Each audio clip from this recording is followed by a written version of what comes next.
ज्ञानेश्वरा करुणा करा दयाळा तुमचा अनुग्रह लागलो पावन झालो चराचरी मी कला कुसरी कायचनीने बोलतो वचने अतिभाविका समचरण सरोजम सांद्र नीलांबुदाभं जगननिहित पाणि मंडनं मंडनानां तरुण तुलसीमाला कंधरं कंदनेत्रं सदैवलहासं विठ्ठलं चिंतयामि दयांचे केलिया स्मरण होय सकळ विद्येचे अधिकरण तेचे वंदो श्री चरण श्री गुरूंचे ते नमस्कारुणी आता ज्यांचे गावी केला वास त्यासे नसावे उदास काय माझी वाणी मानेल संतांची रंजव चित्ताची आपुल्या मस्तके पायावरी या वारकरी संतांच्या शरण शरण हनो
करणे संगती साधूची भावे भक्ती हरीची भेटी तेने हरी ते संत संत ते हरी ऐसी वेदचारी बोलता ती प्रस्तुत प्राप्त प्रसंगी कीर्तन रूपी सेवेसाठी निवडलेला अभंग पैठणचे सुप्रसिद्ध साधू संत श्रेष्ठ श्री शांती ब्रह्म एकनाथ महाराज यांचा 5 चरणाचा आणि हरिपाठ या ग्रंथातील सुंदर असा अभंग सेवेसाठी निवडलेला आहे. विठ्ठला विठ्ठला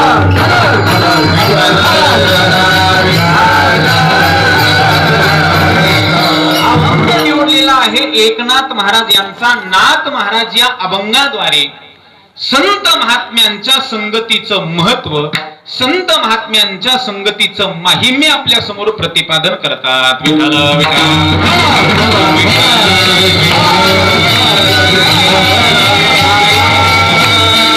महाराज सांगतात बाबांनो, तुम्हाला जर तुमचं खरं हित व्हावं असं वाटत असेल, तुमचं स्वहित जर व्हावं असं वाटत असेल तर संत महात्म्यांच्या संगतीला जा किंवा साधूच्या संगतीमध्ये जा. स्वहिता कारणे संगती साधूची. साधूच्या संगतीमध्ये गेल्यानंतर निश्चितच जीवनाचं भलं झाल्याशिवाय राहणार नाही. का साधूच्या संगतीला जायचं? नाथ महाराज सांगतात की बाबांनो, तुम्हाला जर देवाची प्राप्ती करायची असेल तर महाराज सांगतात देव दुसरीकडं कुठं नसतो. मग नाथ महाराज सांगतात बाबांनो, जिथं हरी आहे तिथे संत असतात आणि जिथे संत असतात ना तिथेच भगवंत असतो. भगवान संत महात्म्याला सोडून दुसरीकडे कुठेही राहत नाही. म्हणून जिथे संत महात्म्य असतात ना तिथेच भगवंत असतो आणि जिथे भगवंत असतो तिथेच संत महात्म्य असतात. हरी ते संत, संत ते हरी. नाथ महाराज सांगतात असं मी माझ्या पदरचं नाही सांगत, मी स्वतः नाही सांगत, ऐसे वेदचारी बोलताती. तुम्हाला जर स्वहित करायचं असेल तर साधं सरळ सोपं कारण महाराज सांगतात की संतांच्या संगतीमध्ये जा. नव्हे नाथ महाराज सांगतात बाकीच्या भानगडीत जर तुम्ही पडलात, वेद कसा आहे तर वेद हा अवघड आहे, कठीण आहे. वेद महाराज कुणालाही नाही कळणार आहे, न झेपणार आहे. म्हणून वेदाच्या भानगडीत पडू नका. नाथ महाराज सांगतात त्या ब्रह्मदेवाला सुद्धा वेद कळाला नाही. ब्रह्मदेवाला डोळस म्हटलंय महाराज, आहे का नाही? ब्रह्मदेवाला डोळस म्हटलंय तरी देखील त्या ब्रह्मदेवाला वेदाचा खरा अर्थ नाही कळाला. तुम्ही आम्ही तर सगळे तिथं आंधळे आहोत. ते हे आंधळे व्यर्थ होती. नव्हे ज्या ब्रह्मदेवाला एवढा सुंदर वेद माहिती होता, भगवंतानी अगोदर वेद जर कुणाला सांगितला असेल तर ब्रह्मदेवाला सांगितला, पण त्या ब्रह्मदेवाला सुद्धा विकाराने सोडलं नाही. काम विकाराने त्या ब्रह्मदेवाला सोडलं नाही. वेदार्थाचा गोवा कन्या अभिलाष, कामाने त्या ब्रह्मदेवाला सोडलं नाही. नव्हे इतका काम उत्पन्न झाला त्या ब्रह्मदेवाच्या ठिकाणी, महाराज स्वतःची मुलगी सुद्धा ब्रह्मदेवाला कळाली नाही. वेदार्थाचा गोवा कन्या अभिलाष, वेदे नाही ऐसे सांगितले. नाथ महाराज सांगतात, बाबांनो, हे विकार तुमच्या पाठीमाग लागू नये असं जर तुम्हाला वाटत असेल तर संत महात्म्यांच्या संगतीत जा. संत महात्म्यांच्या संगतीत गेल्यानंतर काय होतं तर संत महात्मे हे नामधारक असतात. संत महात्मे हे भगवंताचं नामचिंतन करतात. आणि नाथ महाराज सांगतात की नामच हे खरं वेदाचं बीज आहे. वेदाचे हे बीज हरी अक्षरे दोन्ही, एका जनार्दनी हरी बोला. हरिमुखी गाता हरपली चिंता, त्या नाही मागोता जन्म घेणे. हा झाला अभंगाचा सरळ सरळ भावार्थ. आता तुम्हाला झोपायला हरकत, सगळे एका मुखाने म्हणले हो नाही, पण झोपायचं नाही बरं का. कारण अभंगाचा भावार्थ का सांगून घेतला, कारण बरेच जण कीर्तनाच्या सुरुवातीला 10 मिनिटं जागे असतात. एकदा का 10 मिनिटं झाली की लगेच समाधी लावतात बरं का, आणि पुन्हा दुसऱ्या दिवशी म्हणायला तयार का. रात्रीच्या महाराजांनी तर नीट अभंग सोडवला नाही बरं का, असं कुणी म्हणायला नको. म्हणून सुरुवातीला अभंगाचा भावार्थ सांगून घेतला. आता तुम्हाला झोपायला हरकत तरी नाहीच म्हणते. जरा जेवण चांगले दाबून झालेले दिसते, पण झोपायचं नाही बरं का. झोपायचं नाही. ज्या ज्या वेळेला विठ्ठल विठ्ठल भजन होईल त्या त्या वेळेला हाताने टाळी आणि मुखाने नामचिंतन करायचं काम तुमचं.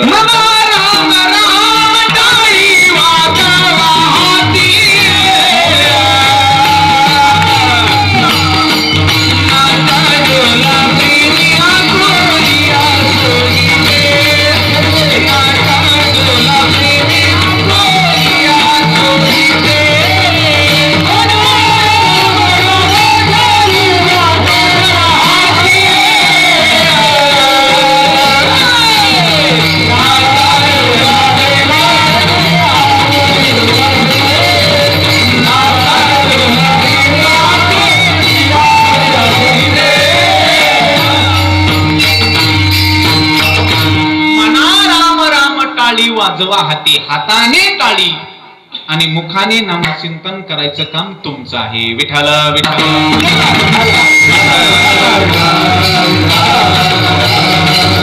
अभंग अतिशय सोपा आहे, सगळ्यांच्या परिचित असणारा आहे. एकनाथ महाराजांच्या हरिपाठातील हा अभंग आहे. अतिशय सोपा आहे. प्रत्येकाच्या पाठ जरी नसला तर निदान कानपाठ तरी अभंग आहे. सोपा अभंग आहे, पण अभंगामध्ये प्रवेश करण्यापूर्वी या ठिकाणी थोडासा परिहार देणं अत्यंत गरजेचं आहे. आपल्या सर्वांना ज्ञात आहे, पण वक्ता या नात्यानं माझं सांगण्याचं कर्तव्य आहे. आपला हा चालू असलेला हा भव्य आणि दिव्य स्वरूपाचा अखंड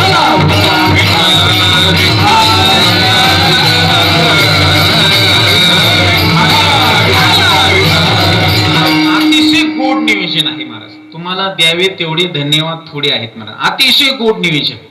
इथं आल्यानंतर मला तर नुसतं नाचाच वाटायला लागले महाराज. का? कारण महाराज जरी जास्त टाळकरी नसले बरं का, क्वांटिटी जरी जास्त नसली पण क्वालिटी कशी आहे, एक नंबर आहे का नाही. क्वांटिटीची आपल्याला गरज नाही, फक्त क्वालिटी चांगली पाहिजे.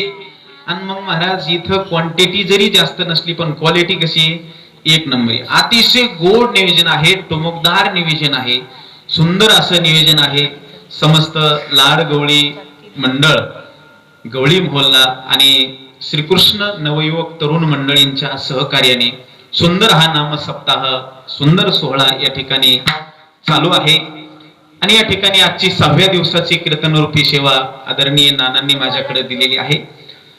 त्या अनुषंगाने मी अभंग निवडलेला आहे नाथ महाराजांचा. नाथ महाराज या अभंगाद्वारे संत महात्म्यांच्या संगतीचं महत्व आपल्या समोर प्रतिपादन करतात. विठ्ठल विठ्ठल.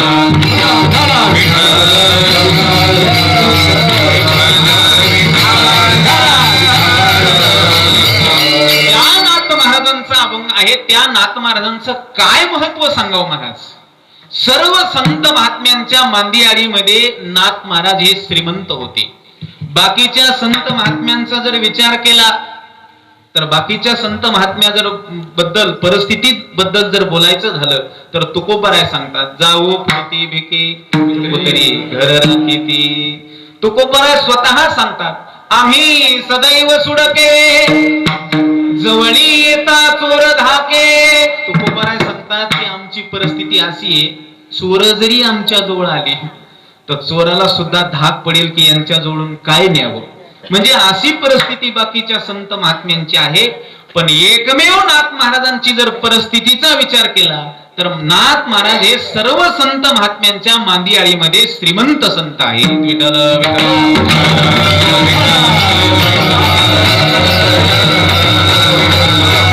एकनाथ महाराज श्रीमंत आहेत, एकनाथ महाराज संत आहेत आणि एकनाथ महाराज शांत आहेत.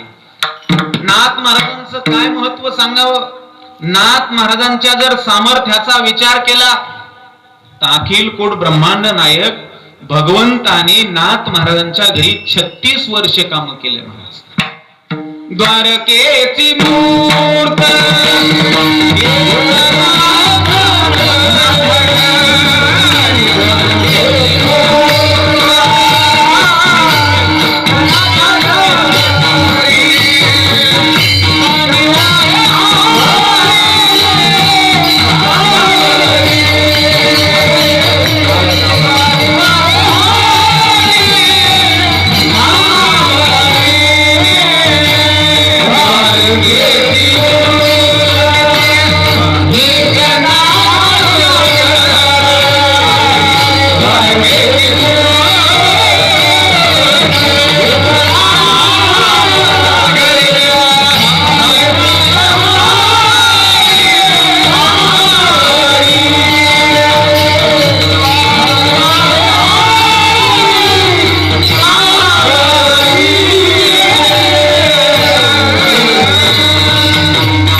महाराजांकडे. महाराज द्वारकेची मूर्त एकनाथा घरी पाणी वाहे हरी कावडीने.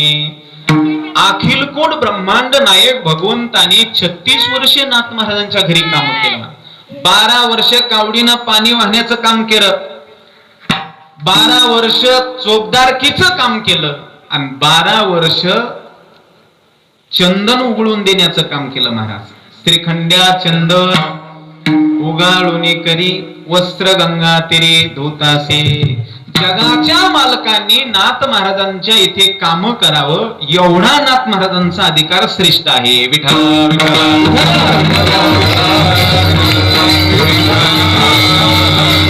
महाराजांच्या सामर्थ्याचा जर विचार केला, महाराज 3 वेळा काळाला परत लावलं नाथ महाराजांनी. महाराज काळाची सत्ता आपल्यावर चालते पण संत महात्म्यावर चालत नाही. जगा काळ काय आम्ही माथा दिला पाय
आम्ही माथा दिला पाय.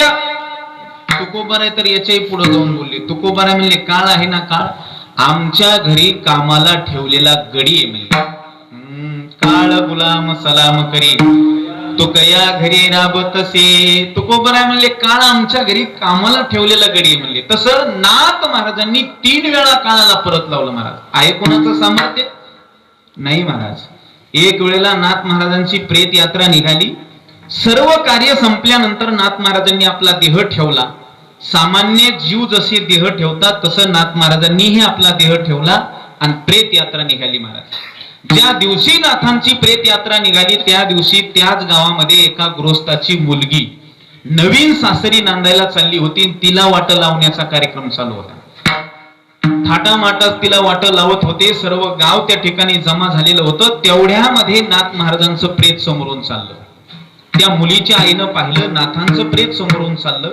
महाराज त्या मुलीच्या आईला वाईट वाटलं. आज माझी मुलगी पहिल्यांदा सासरी नांदायला जाणार आणि हा काय अपशकुन, या मेल्या मुडद्याला काय आजच मरायचं होतं का? महाराज तिनं बोट मोडले आणि तिच्या भाषेत 2-4 शिव्या दिल्या. आता त्या शिव्या नाही सांगत तुम्हाला इथं. महाराज तिनं शिव्या दिल्या आणि सांगितलं याला काय आजच मारायचं होतं का? आज माझी मुलगी पहिल्यांदा सासरी नांदायला जाणार, या मेल्या मुडद्याला काय आजच मारायचं होतं का? याचं काय मड आजच जायचं होतं का? महाराज अशा शिव्या दिल्या. पण त्या शिव्या ऐकल्या कुणी? नाथ महाराजांनी त्या शिव्या ऐकल्या. नाथ महाराज तिरडीवर उठून बसले. तुम्ही जागे आहात अजून? नाथ महाराज तिरडीवर उठून बसले. नाथ महाराजांनी खांदेकऱ्यांना सांगितलं खाली ठेवा.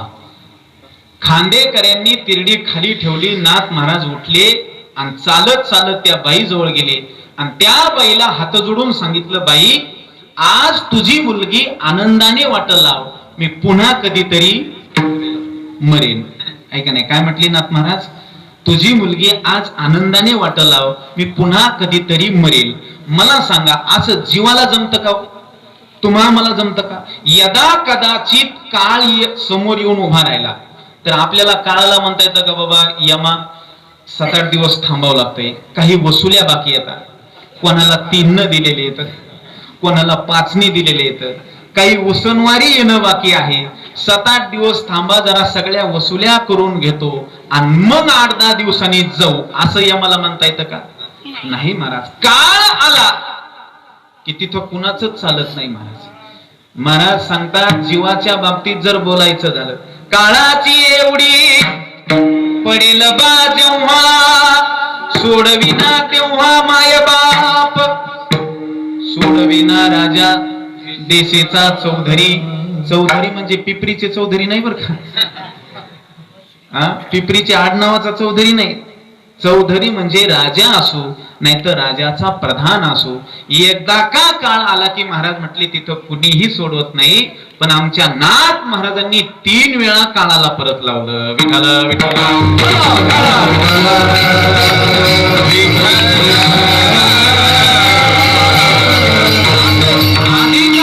श्रेष्ठ असणारे नाथ महाराज आपल्याला हरिपाठ ग्रंथातील सोप्यातल्या सोप्या अभंगातून आपल्याला मार्गदर्शन करतात. नाथ महाराज सांगतात, बाबांनो तुम्हाला जर तुमचं खरं हित व्हावं असं वाटत असेल तर संगत चांगल्याची करा. महाराज जीवनामध्ये संगतीचा फार परिणाम आहे बरं का. कर्णासारखा राजा पण संगत चुकली आणि भीष्माचार्यासारखे योद्धे पण पंगत चुकली. विठाला विठाला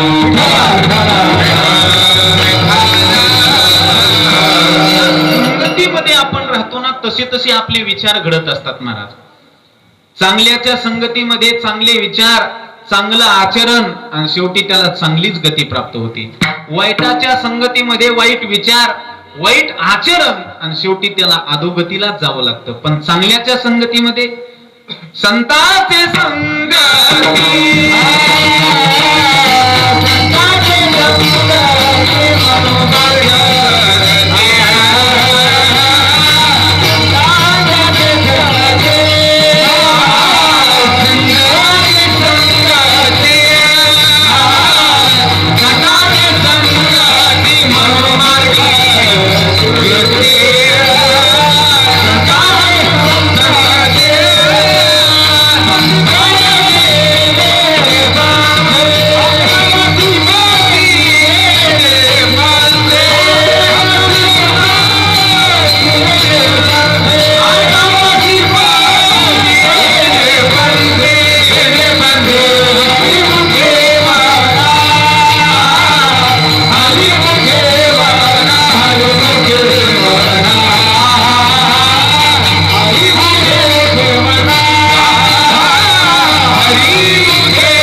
ज्ञानोबराय हरिपाठामध्ये सांगतात की बाबा संत महात्म्यांच्या संगतीमध्ये जर तुम्ही गेले तर संताचे संगती मनोमार्ग गती, चांगलीच गती त्याला प्राप्त होते.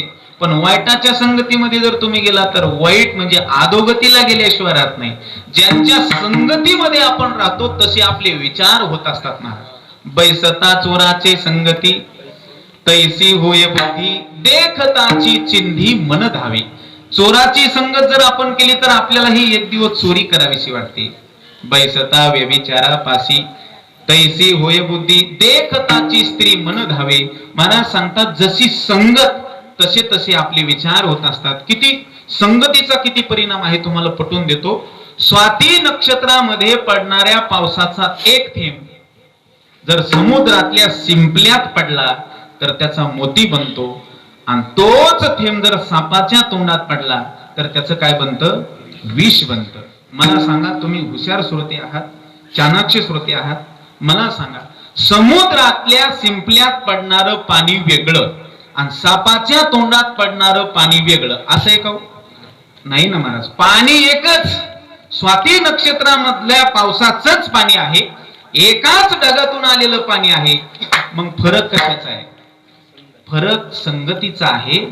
ते पाणी जर त्या पाण्याने जर शिंपल्याची संगत केली तर महाराज म्हटले त्याचा मोती बनतो, आणि त्या पाण्याने जर सापाच्या तोंडाची संगत केली तर त्याचं विष बनतं. हा संगतीचा परिणाम आहे. विठाला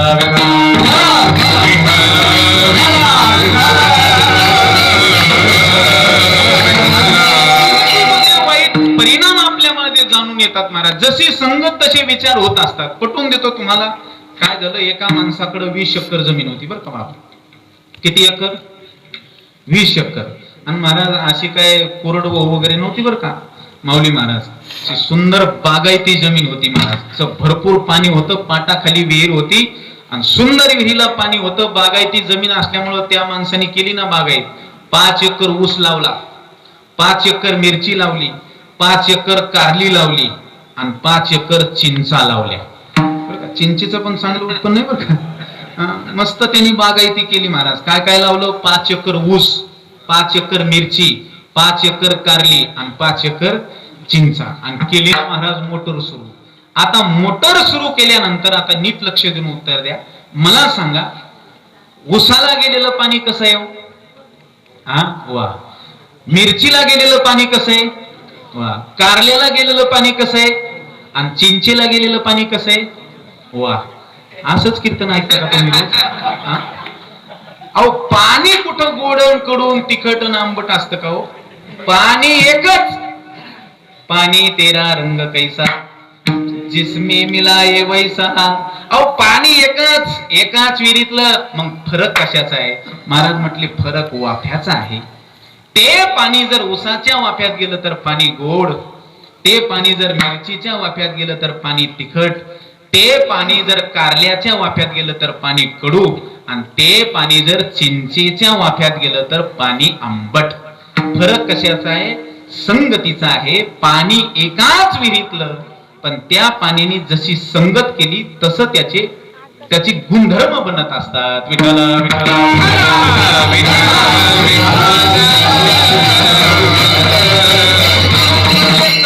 आपण ज्यांच्या संगतीमध्ये राहतो, ज्यांच्या सहवासामध्ये राहतो तसे तसे आपले विचार बनत असतात महाराज. चांगल्याच्या संगतीमध्ये चांगलंच होत असतं महाराज. जीवनाचं भलं व्हावं असं वाटत असेल तर संगत चांगल्याची करा. सदा मने दीने भले संता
हे संत संगष्टने. अहो जीवनाचं भलं व्हावं असं वाटत असेल तर संगत सज्जनाची करा.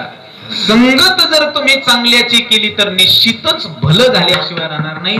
आणि संगत जर वाईटाची केली तर महाराज म्हटले निश्चित अधोगतीला जावं लागेल. तुम्हाला हिरा माहिती का? हिरा झोपले का तुम्ही?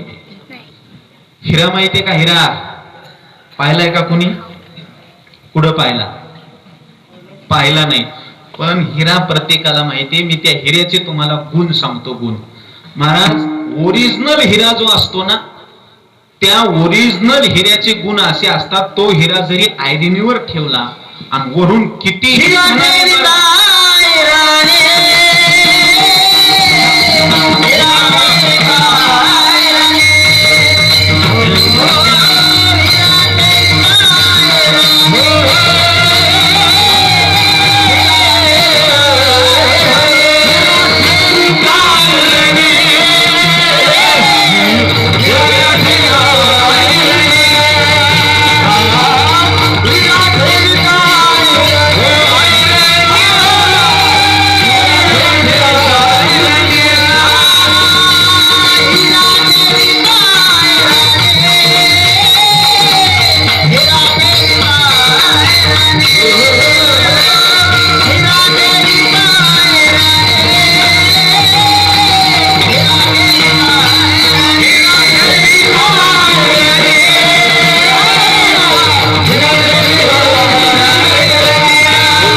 म्हणायचं हिरा.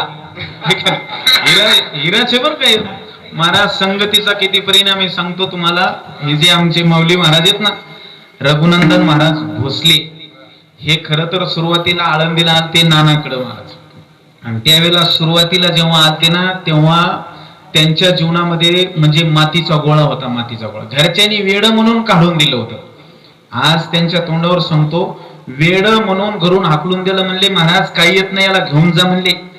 काही काढता येत नाही, क ख येत नाही, काहीच येत नाही. खरं त्यांना अजिबात वाचताही येत नव्हतं, काहीच येत नव्हतं. भोळं म्हणून घरातून हाकलून दिलं होतं महाराज.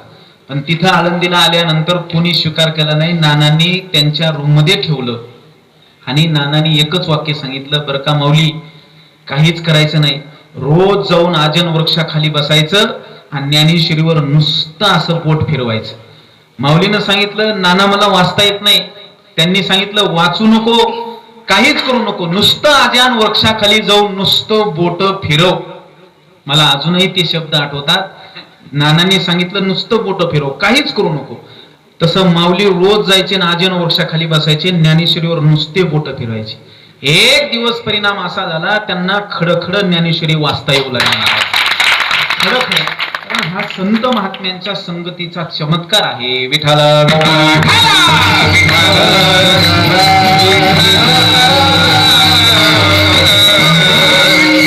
ते 4 लोकात उभं राहून महाराज झाले आणि 4 लोकात आज ते प्रमाण देतात महाराज. सुंदर प्रमाण दिलं महाराज त्यांनी. हिरा ठेविता आयरणी, वाचे मारिता जो घनी. कशाला म्हणायचं हिरा? आयरणी ठेविता, घनाने मारिता जो वाचे, त्याला म्हणायचं खरा हिरा. महाराज आयरनीवर ठेवलं, कितीही मोठ्याने घनाने मारलं ना, अजिबात टिचकत सुद्धा नाही हो. असा ओरिजिनल हिरा, असा ओरिजिनल हिरावर का डुप्लिकेट नाही. कितीही तुम्ही घणाने मारा पण त्याला असं महाराज अशी टीच पण पडत नाही, इतका ओरिजिनल हिरा. घणाने मारिता आयरणी ठेविता जो वाचे तोच मोल पावे खरा आणि करणीचा होय चुरा. पण आमचे तुकोबाराय म्हणले अहो तो हिरा पण भांगला ना.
हिरा सुद्धा भांगला ना.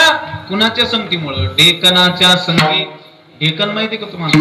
कारेवाळा डेकन, हा मच्छर, डास, खटमल. खटमल माहिती ना महाराज? कितीही मोठा पैलवान असू द्या, कितीही मोठा मल असू द्या, पण त्याच्या जर खाटेला जर खटमल लागले, हे डास, तर महाराज ढेकन जर लागले तर त्याला सुद्धा ह्या अंगावरून त्या अंगावर, त्या अंगावरून ह्या अंगावर केल्याशिवाय राहत नाहीत महाराज. त्याला म्हणायचं खटमल. असे मला ढेकन काय करतात तर रक्त शोषून घेण्याचं काम करतात, है का नाही? मच्छर काय करतात? रक्त शोषून घेण्याचं काम करतात. तसं या समाजामध्ये काही ढेकनाच्या वृत्तीचे लोक असतात, चांगले विचार शोषून घेण्याचं काम करतात. बघा तुम्ही, एखादा बोळा बाबळा जर नवीन परमार्थात आला आणि त्यांनी सुंदर असा गंध लावला ना, आता आमचा गंध उभा असतो महाराज, है का नाही? उभा गंध, त्याच्यामध्ये बुक्का आणि अष्टगंध असतो. लगेच लोक म्हणतात जय हरी, लेस लावला बुवा 1 एकर 2 गुंठे.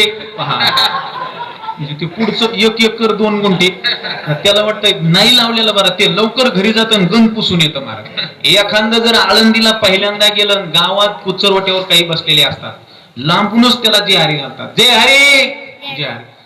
पंढरपूरला गेलता वाटतं? हो गेलतो. झालं का दर्शन? झालं बुवा दर्शन. मग बारीत लागला होता का मध्येच घुसला होता? पहा आता जस काय याच्या तिकिटाने पाठवलं. एवढं दमत विचारतं बारीत लागला का मध्येच घुसला? नाही बुवा, बारीत लागलो होतो, 12 तास लागले. झालं दर्शन? हो झालं. पायावर डोकं ठेवलं का? हो बाबा पायावर डोकं ठेवलं. काय म्हणला विठोबा? 2 थोबाडीत दी म्हणला तो ह्या गावाकडे गेला. आता माझ्या ठिकाणी मी गेलो, मी बारीत लागलो, दर्शन घेतलं, काय म्हणला विठोबा? हे असे काही ढेकणाच्या वृत्तीचे माणसं असतात महाराज, चांगले विचार शोषून घेण्याचं काम करतात. महाराज म्हणले अशा ढेकणाच्या वृत्तीच्या माणसाच्या कधीही नादी लागायचं नाही. विठाला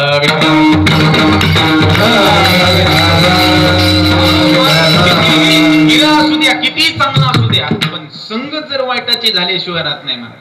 मला पटवून देतो, 2 गाव शेजारी शेजारी होते बरं का, जागेत ना तुम्ही.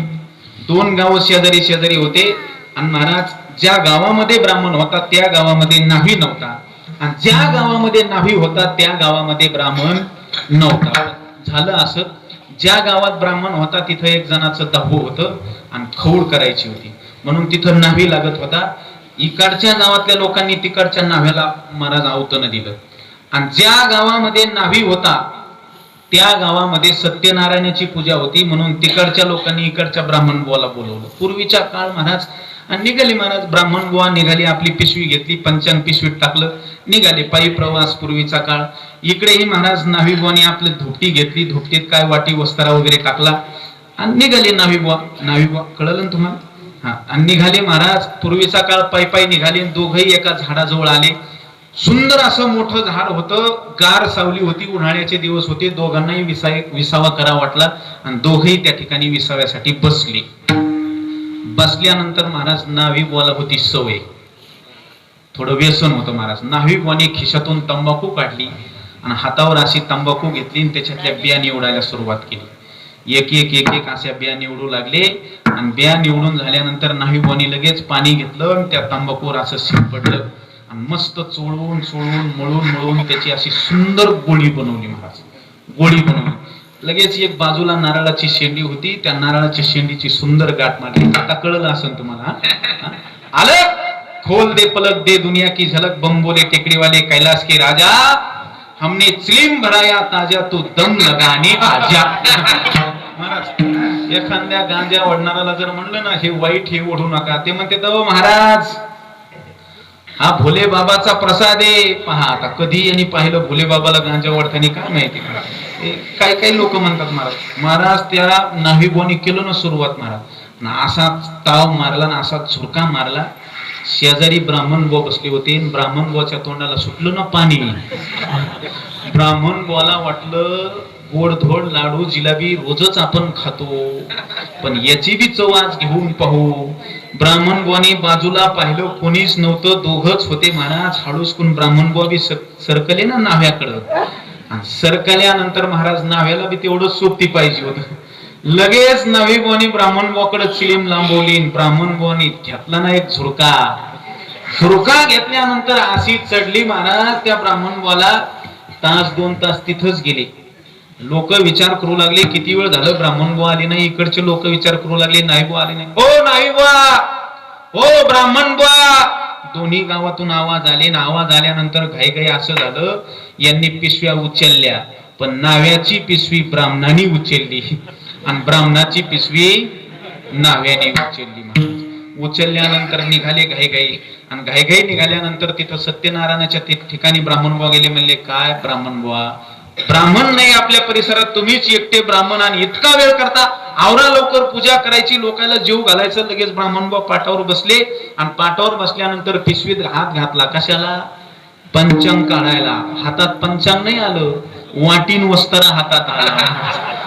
इकडे नाविकबुवा गेले. आवरा म्हणले, हो नाविकबुवा किती वेळ झाला, हो दहावे खौड करायच्यात लोकांच्या, 7-8 जण भाऊ आहेत त्याच्या खौड करायच्या. आवरा. नाविकबुवा गेले, पिशवीत हात घातला तर वाटीन वस्तारा नाही आला, हातात आलं पंचांग. विसरली तया बोर झाली हानी. कशामुळं झालं हे? संगतीमुळं झालं. ढेकणाच्या संगे हिराजो. ब्राह्मण बुवा बिचारा बरा होता, पण वाईटाच्या संगतीमध्ये बसल्यामुळं त्याला त्याचे वाईट गुण लागले आणि महाराज त्याच्याही जीवनामध्ये हानी झाली. विठाला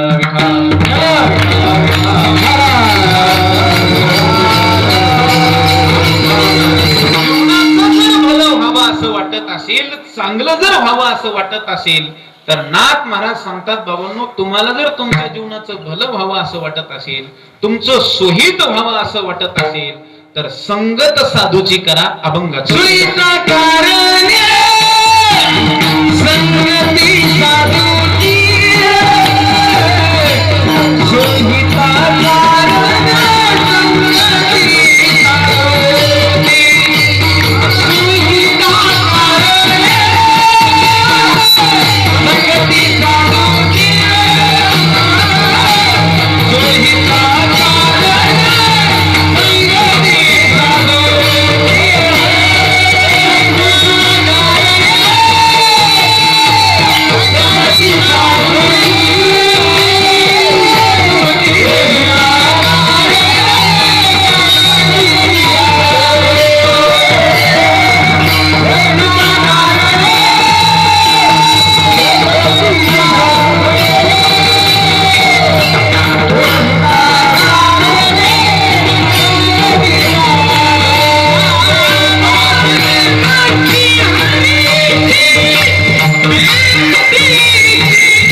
तुमचं सोहित व्हावं असं वाटत असेल, सोहिता कारणे संगती साधूची, कुणाची संगत सांगितली तर साधूची संगत सांगितली, हरिभक्ताची संगत सांगितली, संत महात्म्यांची संगत सांगितली. सोहिता कारणे, सोहित जर व्हावं असं वाटत असेल तर चांगल्याची संगत करा. मला सोहित म्हणजे नेमकं काय? संसारिकाच्या दृष्टिकोनातून सोहित वेगळं आणि परमार्थिकाच्या दृष्टिकोनातून सोहित वेगळं. संसारिक मनुष्य ज्याला सोहित म्हणतोय, परमार्थामध्ये त्याला सोहित म्हटल्या जात नाही. संसारिक मनुष्य कशाला सोहित म्हणतो? ल्यावे खावे बरे असावे सदैव हेचे करी हाव संसारिक. संसारिक माणूस सोहित कशाला म्हणतो महाराज? अहो बायका मुलं बाळ खाऊन पिऊन बंगला गाडी बिडे असं खाऊन पिऊन टामटून, है का नाही? दोनाचे 4 हात व्हावे, 4चे 6 व्हावे, 6चे 8 व्हावे, वेल मांडवावर जावा, याच्या प्राप्तीमध्ये संसारिक मनुष्य हित मानतो. पण परमार्थामध्ये त्याला हित म्हणायचं नाही. परमार्थिक हित म्हणजे नेमकं काय? परमार्थामध्ये सोहित कशाला म्हणायचं? महाराज सांगतात, हित ते करावे देवाचे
ते करावे देवाचे चिंतन. भगवंताचं चिंतन करणं, भगवंताचं नामचिंतन करणं हे खरं परमार्थिक हित आहे. मला संसारामधल्या नासक्या कुचक्या वस्तू मिळणं म्हणजे ही हित नाही मला. कारण संसार हा आपापल्या प्रारब्धाने होत असतो. बघा तुम्ही, प्रारब्धेची जोडे धन, प्रारब्धेची वाढे मान, अन्नमान धन हे तो महाराज, हे प्रारब्धाने चालतं महाराज. घरामध्ये पैसा येणं जाणं हे सगळं प्रारब्धावर अधीन आहे. बघा तुम्ही, प्रारब्ध अनुकूल झालं की बाहेरचा पैसा घरात यायला लागतो, आणि प्रारब्ध प्रतिकूल झालं की घरातला पैसा आपोआप बाहेर जायला लागतो. महाराज म्हणले, प्रारब्ध जर अनुकूल झालं ना, बाहेरचा पैसा आपोआप घरात यायला लागतो. महाराज, ते काही छोटा का व्यवसाय असा ना, व्यवसाय निमित्त फळ देत असे संचित. लोक म्हणतात काहीच नाही होत याच्याकडं, छोटीशी टपरी आहे, नुसती छोटी टपरी आहे, पण आज बंगलेच बांधायला लागले. त्याचं कारण आहे, त्याचं प्रारब्ध अनुकूल झालं. प्रारब्ध अनुकूल झालं की महाराज म्हटले, जर तुम्ही हातात माती धरली तर त्या मातीचं सुद्धा काय होतं? सोनं होतं. आणि प्रारब्ध जर प्रतिकूल झालं तर तुम्ही हातात सोनं धरा, त्या सोन्याची सुद्धा काय होते? माती होते. महाराज नाही सांगत, सोने धरिल्या होय माती, पेवात पाणी रिगत असे. देव नाही ज्याचे चित्ती, त्याची न पिके जी खेती. सोने धरिल्या होय माती, पेवात पाणी रिगत असे. विठ्ठल विठ्ठल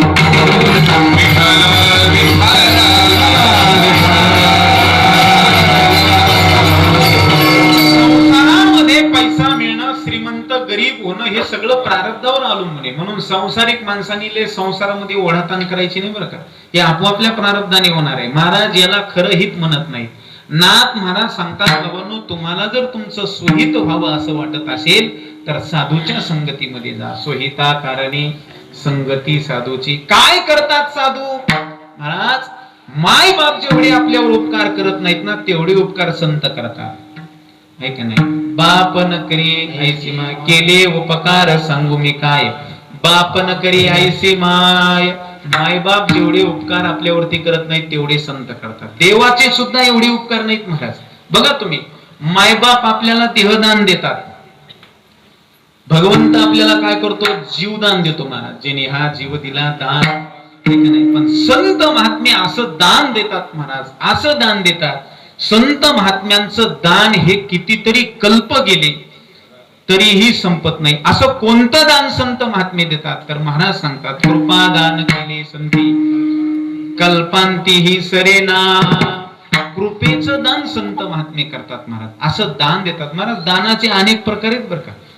वेगळं वेगळं दान केल्यानंतर त्याचं वेगळं वेगळं फळ मिळतं महाराज. बघा तुम्ही, भूमी दान जर तुम्ही केली तर आपल्याला भरपूर भूमीच मिळते. भूमी दाने होसी भूमी पाळू, आहे का नाही. सुवर्ण दाने कांती निर्मळू, आहे का नाही. चंदन दाने कांती शीतळू. महाराज प्रत्येक दान केल्याचं वेगळं वेगळं पुण्य मिळतं. आपल्याकडे दान भरपूर आहेत महाराज. वस्त्रदान आहे, कन्यादान आहे, ज्ञानदान आहे, अन्नदान आहे, अनेक दान आहेत.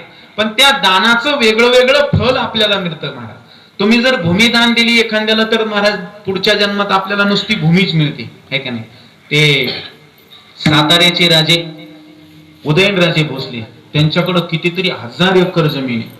निश्चित त्यांनी मागच्या पूर्वजन्मामध्ये काहीतरी भूमिदान दिली असावी. महाराज सोनं जर तुम्ही दान दिलं तर महाराज पुढच्या जन्मात माणूस गोरं होत असतं बरं का माऊली महाराज. तुम्हाला जर गोरं व्हायचं असलं तर सोनं दान करा. 5 ग्रॅमची अंगठी मला दिली तरी चालेल. सुवर्ण दाने कांती निर्मळू.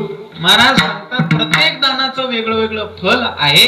पण संत महात्मे असं दान देतात. महाराज म्हणले कितीतरी कल्प जाऊ द्या, पण कितीही कल्प गेले तरी संत महात्म्यांचं दान सरत नाही. याला संतांच्या कृपेचं दान म्हणायचं.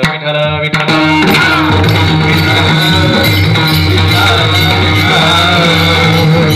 महाराज सांगतात अंतकाळीच्या वेळेला कोणीच कामा येत नाही, तिथं संत कामा येतात महाराज. कोणीच कामा येत नाही, तेथे कोणी सोडविना. एका सद्गुरु माता पिता बंधू बहिणी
जातो पंढरपुरा न्यामज तेथवरी आक माझा सोयरा.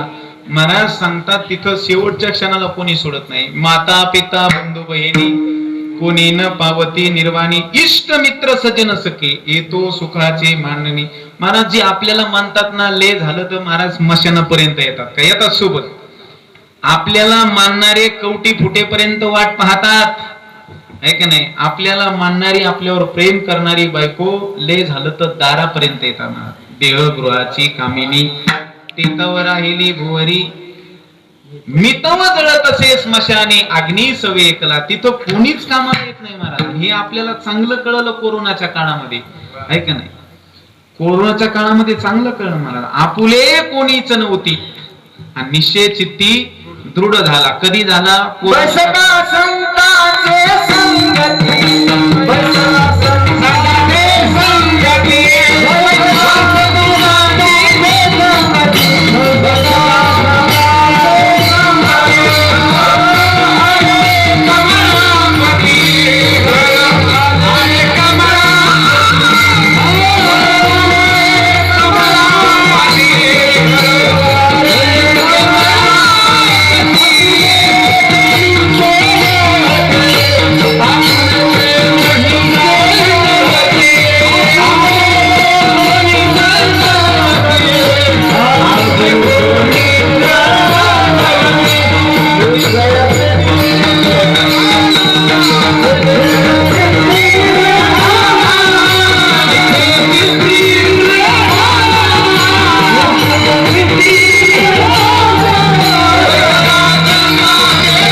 महाराजांच्या संगतीत बसल्यानंतर कळतं, पण आपल्याला कोरोनाच्या काळात जास्त कळलं महाराज.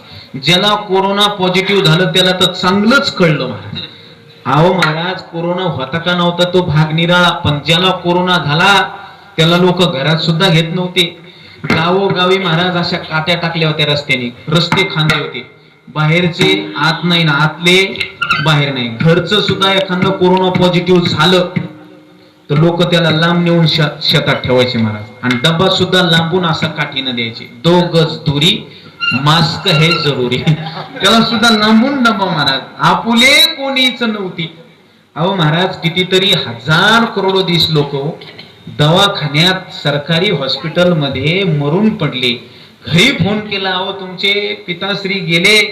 घरच्यांनी स्पष्ट नकार द्याला, एक काम करा तिकडच त्यांना जाळा, गावात आणलं तर लोक आम्हाला नाव ठेवतील. स्पष्ट म्हणले पोरं, घरी आणायला अहो करोडोदीस लोक, पण त्यांना सुद्धा जाळायला भाड्याने माणसं लावावे लागले. काही कामाला आलं का शेवटी? मग तेथे नचले काही, सत्ता संपदा राहील ठाईचे ठाई.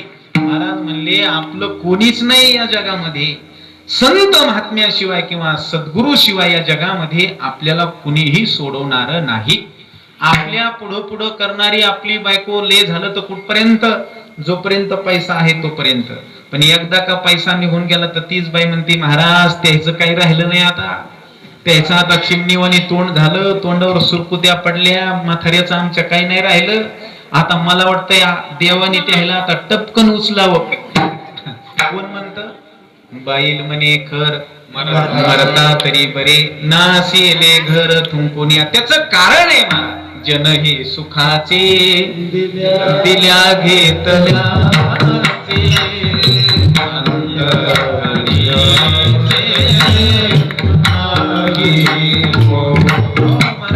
तुम्ही पैसा कमवा, पैसा. महाराज पैसा जर कमवला की सगळे पुढे पुढे येतात महाराज. जोरी चढना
हे मी नाही सांगत, पदरच नाही बोलत महाराज, याला प्रमाणे सांगतो. जो वरी चळणगा तो वरी म्हणते माझा, जोपर्यंत चिल्लर आहे ना तुमच्याकडे चिल्लर, सब पैसे के भाई भाई, सब पैसे के भाई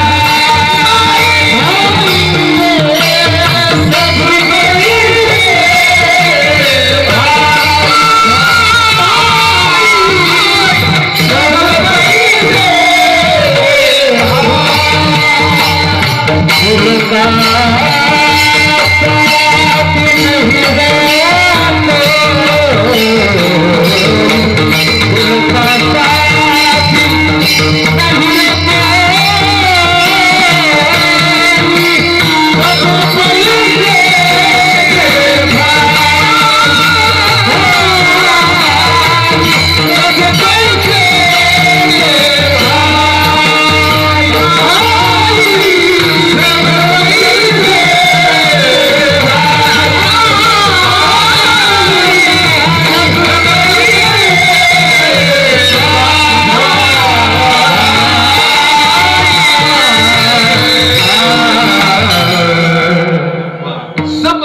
पैसे के भाई दिल का साथी नाही कोई. महाराज सगळे पैशाचे भाऊ आहेत तो. अहो तुम्हाला जर हॉस्पिटलमध्ये नेलं शेवटच्या क्षणाला तर डॉक्टर सांगतात बरं का, तुम्ही त्यांना इथं जरी ठेवलं आणि घरी जरी नेलं तर फरक पडणार नाही बरं का. उलट इथं ठेवलं तर लाख रुपये रोज जाईल आणि घरी नेलं तर तेवढेच लाख रुपये वाचतील दिवसाचे.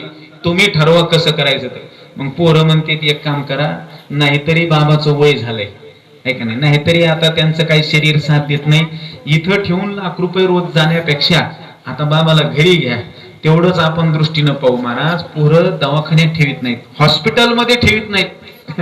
कुठं घेऊन जातात? घरी घेऊन जातात. महाराज सांगतात सब पैसे के भाई दिल का साथी नाही कोई.